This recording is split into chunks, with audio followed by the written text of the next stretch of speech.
Irerekomenda ho itong pagbuo ng Committee of the Whole na tututok sa investigasyon ng insidente ng putukan o pamabaril doon sa Senate premises. Yan po'y mula sa minority block naman o isinusulong po ito ng minority block. Kaya po dyan si Bombo Angelo Aganan. Bombo Genesis, Bombo Ever, isinusulong ng Senate Minority Block ang pagbuo ng Committee of the Whole na siyang tututok sa investigasyon ng naganap na insidente ng putukan sa Senado noong Mayo at 13. Matapos nabuksan ng ilang senador sa minorya sa plenaryo kahapon ang naganap na putukan sa mataas na kapulungan at nauwi sa iyakan ng pagtatalakay sa insidente, iminungkahi ni dating Senate President at ngayon Minority Leader Vicente Tito Soto III na mas mabuting bumuo ng komite na miyembro ang lahat ng senador. Bagay na siya namang sinang-ayunan ni Senator Erwin Tulfo dahil maraming komite rin umano ang tatamaan sa isasagawang investigasyon, kung kaya't mas mainam na magkaroon ng isang buong komite na tututok sa investigasyon. Sa eksklusibong panayam ng Bombo Radio Philippines, sinabi ni Tulfo na bagamat aminado siya na magiging matrabaho at maraming kakainin na oras ang pag-iimbestiga ng komite, magiging mas epektibo rin umano ito sapagkat dito ay matatalakay lahat ng pwedeng imbestigahan, kabilang ang sabay na pag-alis ni Senador Robin Padilla at Senator Ronald Bato de la Rosa sa Senado. Huwag niyang pakinggan natin ang mga bahagi ng pahayag ni Senator Erwin Tulfo.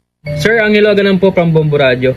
Saan nakita po na sumakay si Senator Bato sa sasakyan ni Senator Robin palis ng Senado? Any comment on that po, Sen?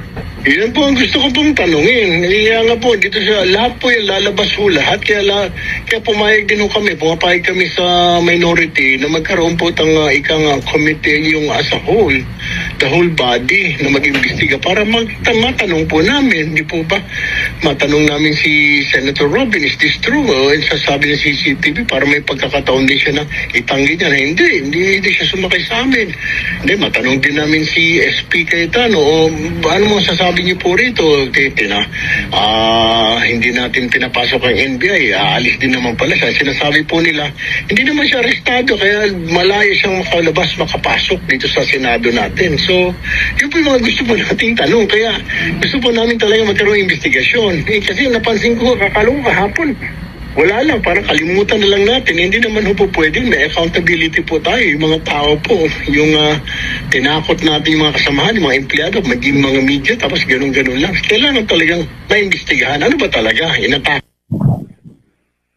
Kaugnay nito, binatikos din ni Tulfo ang umunay pagiging palpak na commander on the ground ni Suspended Sergeant at Arms Mau Aplasca at OSAA Forces dahil sa hindi nito pagtalaga ng security personnel sa silid kung saan namalagi ang mga senador nang nagaganap ang putukan.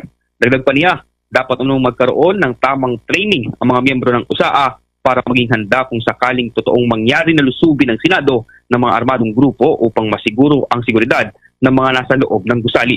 Dapat din aniyang magdagdag ng anti-riot forces sa labas ng Senado upang maiwasan ang kaguluhan, lalo pat magsisimula na ang paglilitis kay Vice President Sara Duterte. Dapat na umanong asahan ng posibleng gulo sa pagitan ng pro-Duterte at anti-Duterte. Muli pakinggan natin ang mga bahagi ng pahayag ni Senator Erwin Tulfo.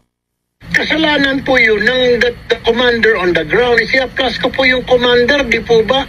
Dapat po sabihin niya, sir, may gusto pong pumasok pero dyan lang po kayo. Sinecure ko na po yung kwarto ninyo. Nandito po, may mga marines po tayo. By hook or by crook, hindi po sila makakapasok dito.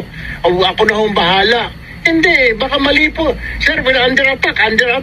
Sino nga under attack doon? Saan? Di po ba? Dapat yun ang gusto natin malaman. Pag nagkaroon na po ng investigation na sa whole, tatanungin ko siya, Aplasca, saan? Bakit di ka naglagay ng tao dito? Ang dami-dami mong tao, wala ka man na pinosti. Paano nga pala kung talagang totoo, mga terorista ang pumasok, mga ikang sindikato, nilusob ang Senate, di maprotektuhan yung mga senador. Yan dami pa ng mga senador dyan matatapang, yung mga bunganga namin na pag bumatikos, baka naman maubos kami riyan.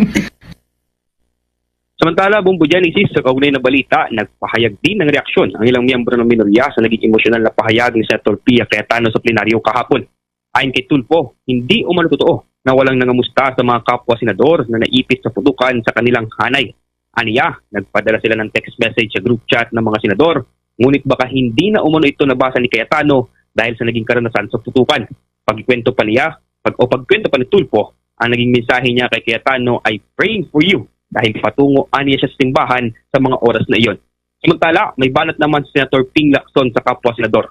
Sa isang pahayag, sinabi ni Lacson na paano umano niya kakamustahin ang mga masasayang nagkakainan, nagkakape at nakapag-FB Live pa para aniya'y pagbintangan ang minority bloc sa umunay may alam sa naging putukan sa Senado. Bobo Jello? Yes, Bombo Genesis. Oo.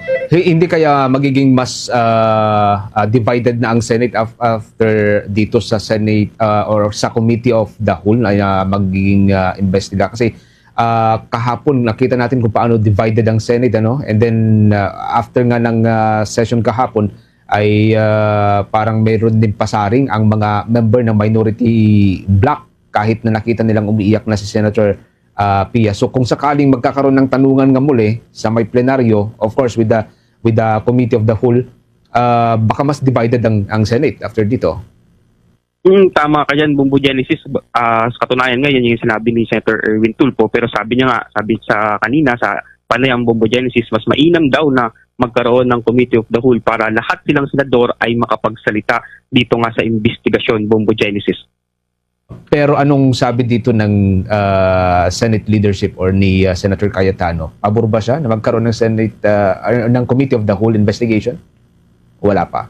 Sa ngayon Bombo Genesis ay tila mailap pa itong si Senate President Alan Peter Cayetano sa media ngayon, ano? Sa ngayon ay hindi pa rin siya nagbibigay ng opisyal na pahayag tungkol nga dito sa mga usaping ito. Pero sabi niya naman nga kahapon sa plenaryo, Bombo Genesis, ay asahan naman daw na may ginagawa naman daw ang liderato dito nga sa incidenting naganap sa Senado, Bombo Genesis. Kailan yung last na live niya?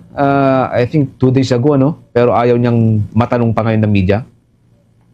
Yes, Bombo Genesis. Actually, Bombo Genesis, nagre-request nga tayo ang mga media dito sa Senado na makapanayam itong si Senate President Alan Peter Cayetano o kaya ay mag-live na lang siya dito sa Facebook. Pero wala pang tugon ang Senate President Bombo Genesis. Kailan kaya siya sasagot sa media, no? Anyway, maraming salamat. Ingat ka dyan, Bobo Jello. At yan ang mga latest updates mula dito sa Senado. Ako si Bombo Anghiloganan and this is Bombo Radio Philippines, the #1 and most trusted source of news and information. Basta Radio, Bombo! For the most trusted source of news and information, visit our website at www.bomboradio.com. Follow us on Bombo Radio mobile app, Facebook, YouTube, TikTok, and X, formerly Twitter. Like, share, and stay connected. Anytime, anywhere.